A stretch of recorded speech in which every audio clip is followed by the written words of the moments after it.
ബലിപെരുന്നാളിനോടനുബന്ധിച്ച് Dubai ജയിലിൽ കഴിയുന്ന 236 തടവുകാരെ മോചിപ്പിക്കാൻ ദുബായ് ഭരണാധികാരി Sheikh Mohammed bin Rashid Al Maktoum ഉത്തരവിട്ടു. തടവുകാരുടെ സാമ്പത്തിക ബാധ്യത അദ്ദേഹം ഏറ്റെടുക്കും. ഇതോടെ UAE-യിൽ ജയിൽ മോചിതരാകുന്നവരുടെ എണ്ണം 2000 കടക്കും.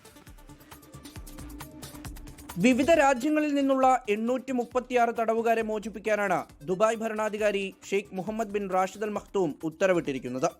കേസുകളുമായി ബന്ധപ്പെട്ട പിഴത്തുകയുൾപ്പെടെ അദ്ദേഹം ഏറ്റെടുത്തിട്ടുണ്ട്.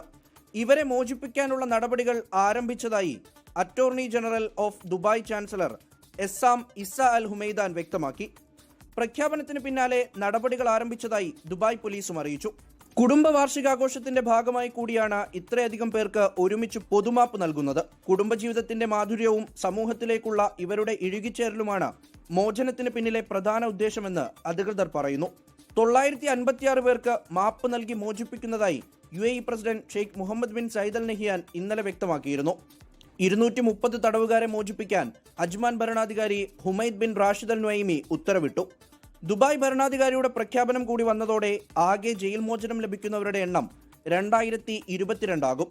ഇനിയും ചില ഭരണാധികാരികൾ കൂടി പൊതുമാപ്പ് നൽകിയവരുടെ എണ്ണം പ്രഖ്യാപിക്കാനുണ്ട്. കഴിഞ്ഞ റമദാനിൽ 4200ഓളം തടവുകാർക്കായിരുന്നു മോചനം ലഭിച്ചത്. 24 ദുബായ്.